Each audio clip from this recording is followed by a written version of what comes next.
3 days after I buried my husband, there was a notice taped to my front door. I thought it was another sympathy card at first. A lot of them had come that week, tucked into the storm door, slid under the mat, propped against the pot of lilies by the step. But this one was printed on association letterhead and sealed in a window envelope. And it did not say, "Sorry for your loss." It said, "Notice of covenant violation." It said the flower bed along my front walk was non-compliant, that I had 10 days to bring it into conformity, and that fines would accrue daily until I did. The flower bed was Walt's. He dug it the first spring we owned the house, 31 years ago, edged it in the same fieldstone he hauled home one rock at a time, and planted the purple irises his mother used to grow behind her kitchen in the mountains. He watered that bed from a hospital chair the last summer, by asking me to bring him pictures on my phone. And now, before the flowers on his grave had even wilted, a man named Roger Whitfield wanted it dug up and gone. I'm going to tell you how that turned out for Roger. Because he mailed his little violation notice to the one house on the street where the widow had spent her whole working life keeping the books for the county school district. He picked a fight with a woman who reads everything, down to the fine print, twice. He just didn't know that yet.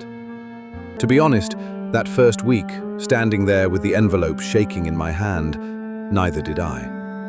My name is Carol, and I want you to understand who I was before any of this. I was not a fighter. I was a bookkeeper. For most of my life, my job was to sit quietly in a back office and make the numbers tell the truth. And I was good at it, and nobody ever noticed, which suited me fine. Walt was the one who talked to people. I was the one who balanced things. When he got sick, I balanced that too, as long as I could, until there was nothing left to balance. Our subdivision sits on the edge of a small city in North Carolina, a few hundred houses on curving streets named after trees that were cut down to build it. When Walt and I moved in, there was barely a homeowners association at all, just a mailbox fund and a Christmas party. Somewhere in the last decade that changed, and the change had a name, and the name was Roger. Roger Whitfield had been president of the board for 6 years running. He was maybe 50, always in a golf shirt, always with a clipboard, and he drove the streets slowly in a white sedan looking for things. Trash cans left out an hour too long, a basketball hoop, a truck parked on the street overnight, a shade of tan paint that wasn't on the approved list. He loved the word approved. He loved the word authority even more, and he used both of them the way some men use their fists. Most people just paid whatever he sent and looked away. I understood why. He controlled the dues, the fines, the architectural committee, and the newsletter, and he had a way of making your life small and expensive if you crossed him. The board was 4 other people who never said a word, and an annual meeting nobody went to because nothing ever happened at it except Roger reading Roger's report and Roger congratulating Roger. So I want to be clear that I did try to comply first. I called the management company the day the notice came, and a tired woman named Denise told me I'd have to email the request for a hearing. I emailed it. I explained about Walt, about the bed, about the irises, and I asked, politely, what exactly was out of compliance, because the covenants I'd been mailed years ago didn't mention flower beds at all. I got an automated reply. Then, 4 days later, a second notice, taped to the same door in the same envelope. Fines were now accruing. $75 a day. I need you to sit with that number for a second. $75 a day for irises. For flowers a dying man planted for his mother's memory. That is the kind of number that wakes you up at 4 in the morning, and for a few weeks, it woke me up every single night. And I lay there in a bed that was suddenly too big, and I did the math I'd done my whole life. 75 times 7. 75 times 30. I watched a debt grow in the dark over something that bloomed. I almost paid it. I want to admit that, because I think a lot of you would have, and there's no shame in it. I sat at Walt's desk with the checkbook open twice. What stopped me both times wasn't courage. It was the accountant in me. Because when I finally dug out the association's rule book, the actual one, the long one nobody reads, I found the schedule of fines.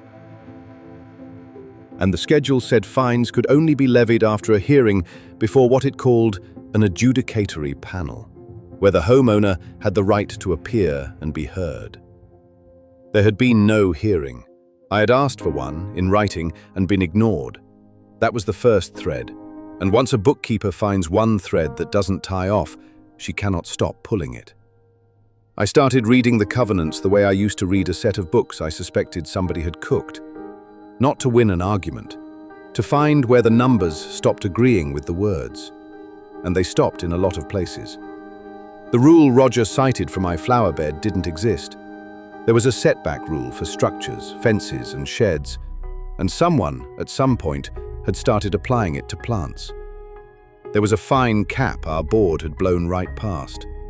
There was a requirement that the board give notice and hold a hearing before recording anything against a home, and I had a bad feeling, sitting there at midnight, about that last one.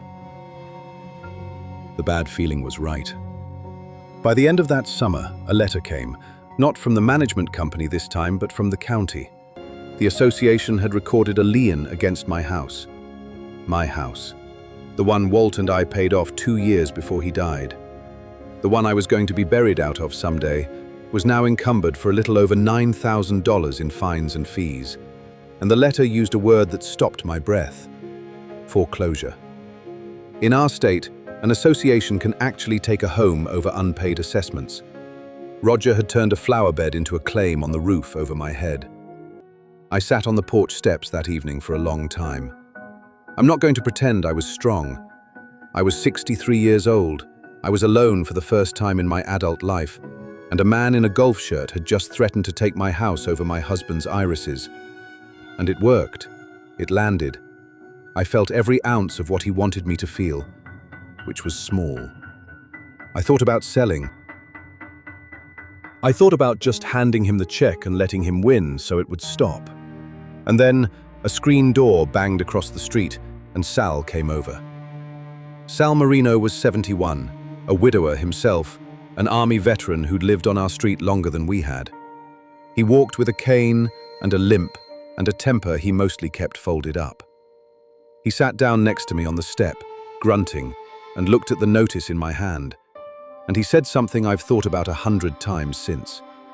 He said, he did the same thing to the Coopers before they moved, and the Nguyen's. He picks the ones he thinks won't fight.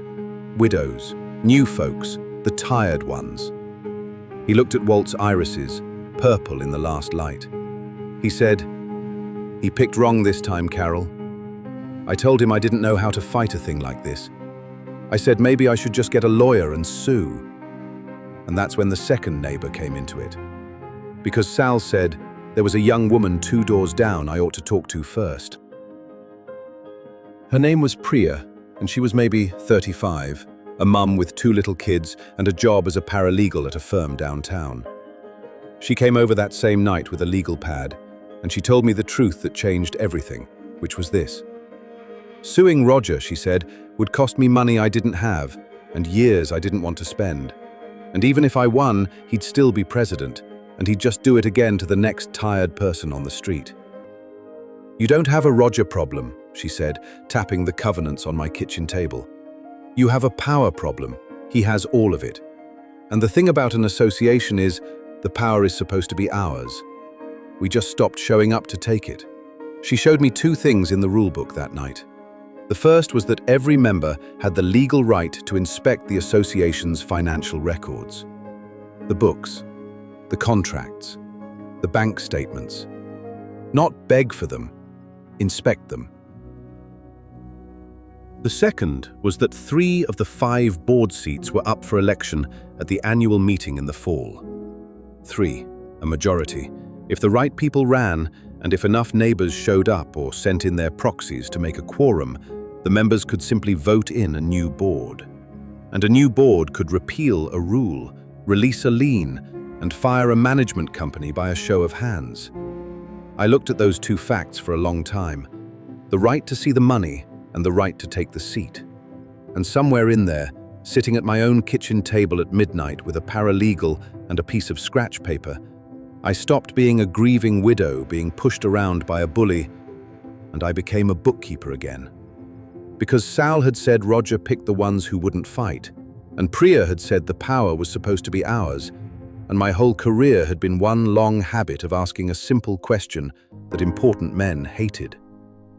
Where did the money go? So the next morning, before I did anything else, I sent a certified letter to the management company, formally requesting to inspect the association's financial records for the past 3 years. Bank statements, the check register, the vendor contracts, the reserve account, all of it. It's boring. It's the most boring possible weapon.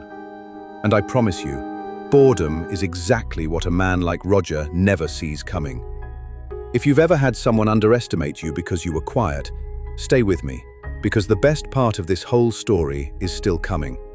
And it isn't the flowers. The response to my records request told me more than the records would have. Denise emailed back that the documents were not available at this time. Then Roger himself called me, which he had never once done, his voice all warm concern, and told me there was really no need for all that he was sure we could work something out about your little garden, neighbor to neighbor. 6 months of ignoring me, and the second I asked to see the books, I was suddenly his neighbor.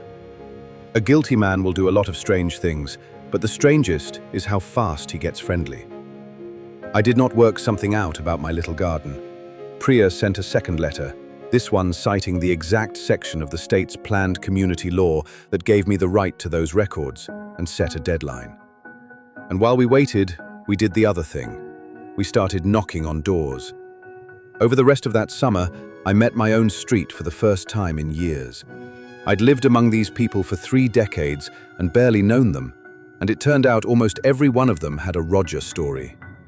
The Hendersons had been fined for a wreath that hung 2 weeks past a holiday. A young couple had been cited for a child's chalk drawing on their own driveway. A retired teacher named Diane had paid Roger's fines for a year rather than fight. And when she told me the amount out loud on her porch, she started to cry. And then she got angry. And I watched something wake up in her that I recognized, because it had just woken up in me. We made a list. Not a petition, a list. Because a bookkeeper doesn't circulate feelings, she circulates a ledger. Names, addresses, the violation, the amount, the date. 72 households, and next to more than half of them, a fine. By the end of September, we had 3 candidates for the 3 open seats, and I want you to know who we were, because we were not a dream team. We were a retired bookkeeper, a paralegal with 2 kids and no time, and a 71-year-old veteran with a bad hip. That was the whole insurgency. That was the army coming for Roger Whitfield.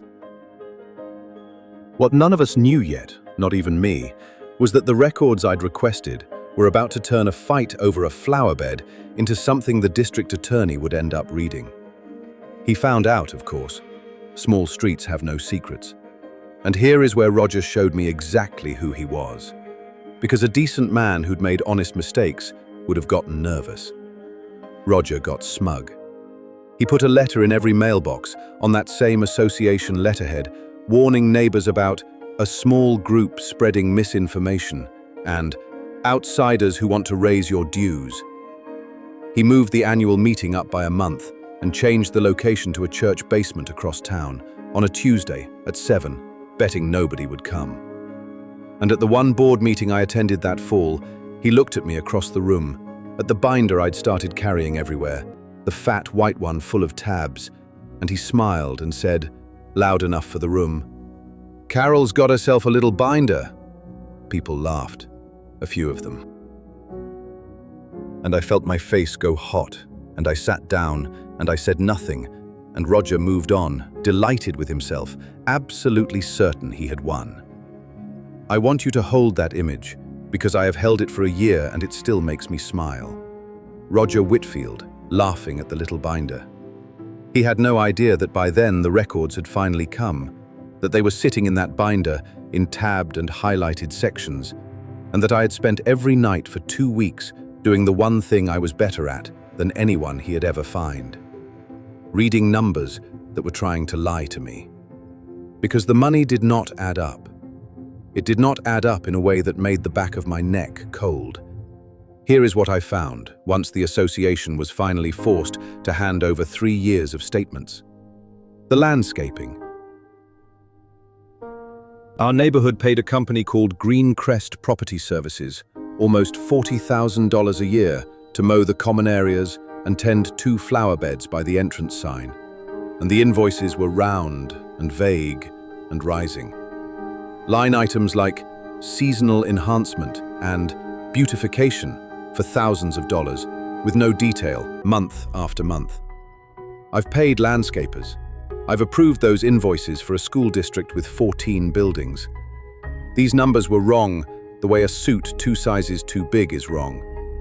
And when Priya ran the company name through the state's public business registry, the registered agent for Green Crest Property Services, the man who owned it, shared a last name with Roger's wife.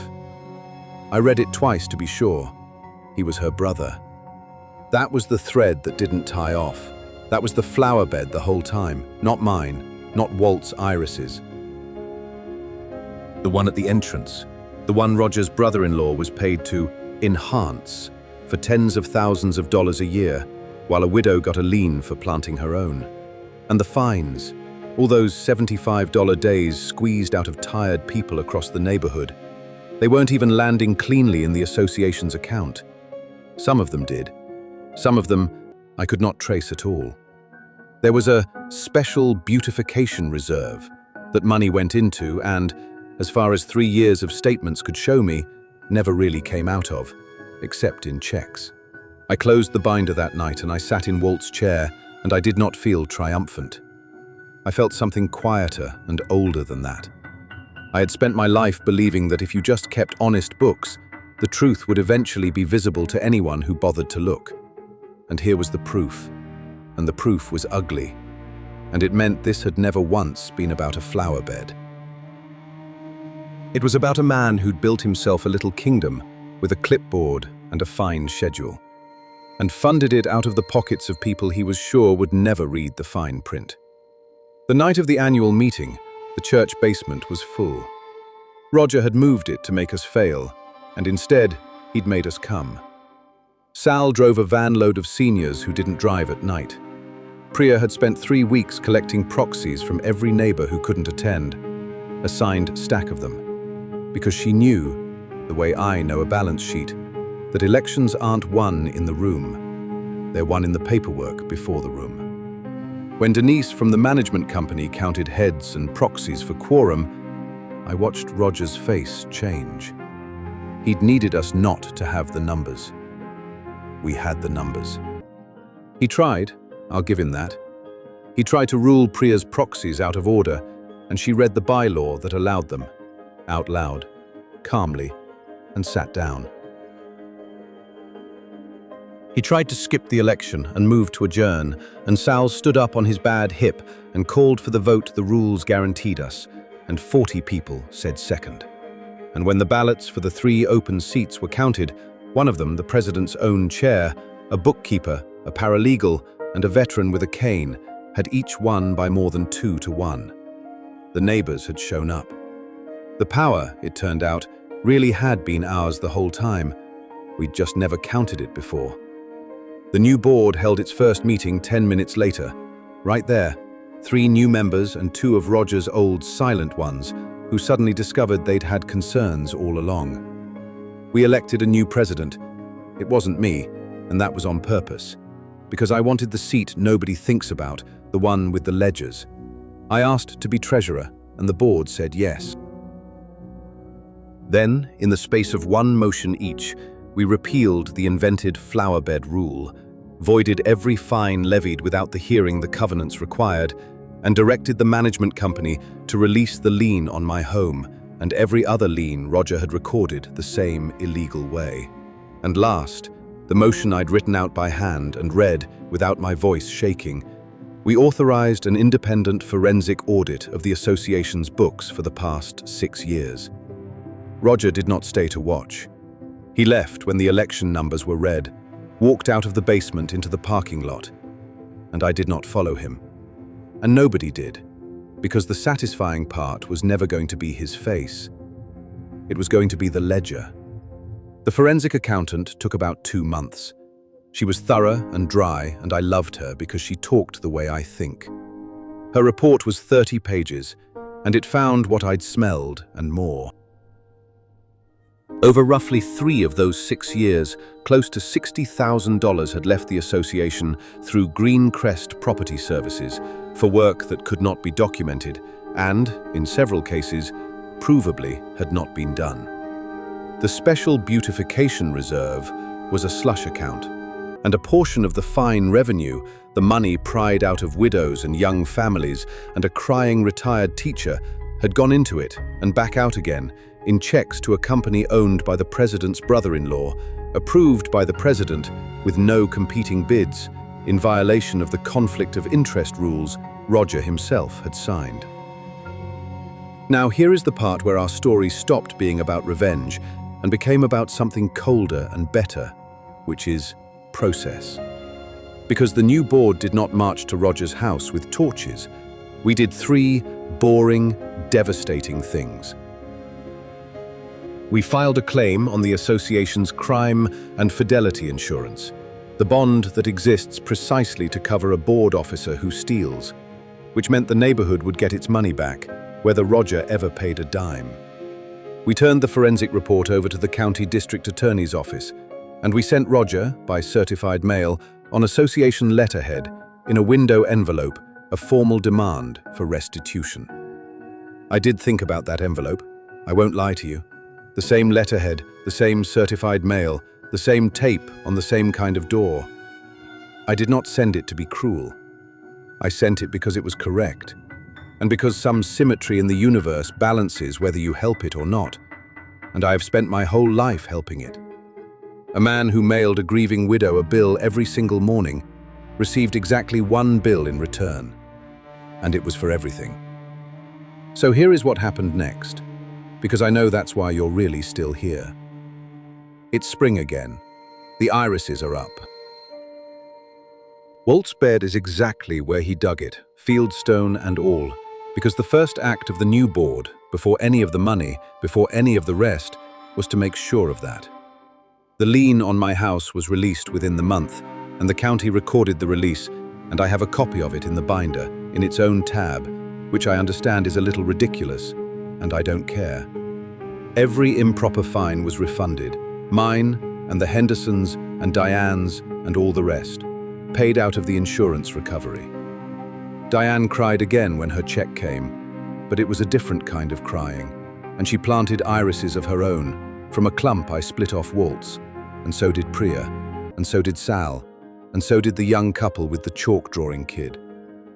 There is a purple line running down the front walks of my street now, house after house, the same flower a dying man planted for his mother. And last month the new board voted, unanimously, to make a spring planting day an official neighborhood event. The bed that was non-compliant is now the thing we're known for. As for Roger, last I heard the district attorney had charged him, and his attorney was negotiating a plea, and the court had entered an order requiring him to pay restitution of the full amount the forensic accountant found. He put his house up for sale in the fall and moved out over the winter, quietly, no clipboard, no white sedan cruising the streets at dusk looking for a trash can left out too long. The management company that never returned my calls was fired by the board I sit on. Greencrest Property Services is out of business. And the new landscaping contract, competitively bid, 3 companies, real invoices with real line items, is reviewed every single month by the treasurer, who reads everything, down to the fine print, twice. I still visit Walt on Sundays, and I tell him about the meetings, which he would have found hilarious. Quiet Carol running the numbers on a whole neighborhood. But I think the thing he'd have liked most is the one I didn't plan. The only paper taped to my front door these days is a flyer, printed by a teenager down the street on a home printer, reminding everyone that planting day is the second Saturday in May. Bring a trowel, irises provided. No letterhead, no envelope, no fine, just an invitation on the door where the threat used to be. If there's a lesson in it, and I don't much like lessons, it's only this. Quiet is not the same as weak, and reading the fine print is not the same as making trouble. And the smallest, most boring person in the room is very often the one holding the whole thing together, or, if it comes to it, the one who can take it apart. He thought he'd picked the one house that wouldn't fight. He picked the one that kept the books. If this one meant something to you, do me a small favor and let me know you're out there, the way my neighbors finally did for me. A like or a subscribe, so more of these find the people who need them. And I'm genuinely curious what you think, because not everyone agrees. Was it right to do it the slow way? Run for the board, take the seat, open the books? Or should I have marched straight to the police the morning I first smelled the missing money? Tell me honestly what you'd have done. And while you're down there, I'd love to know what state you're all listening from tonight and how old you are, because I have a feeling more of you have a Roger on your street than would ever admit it. Stay in your seat, read the fine print. I'll see you in the next one.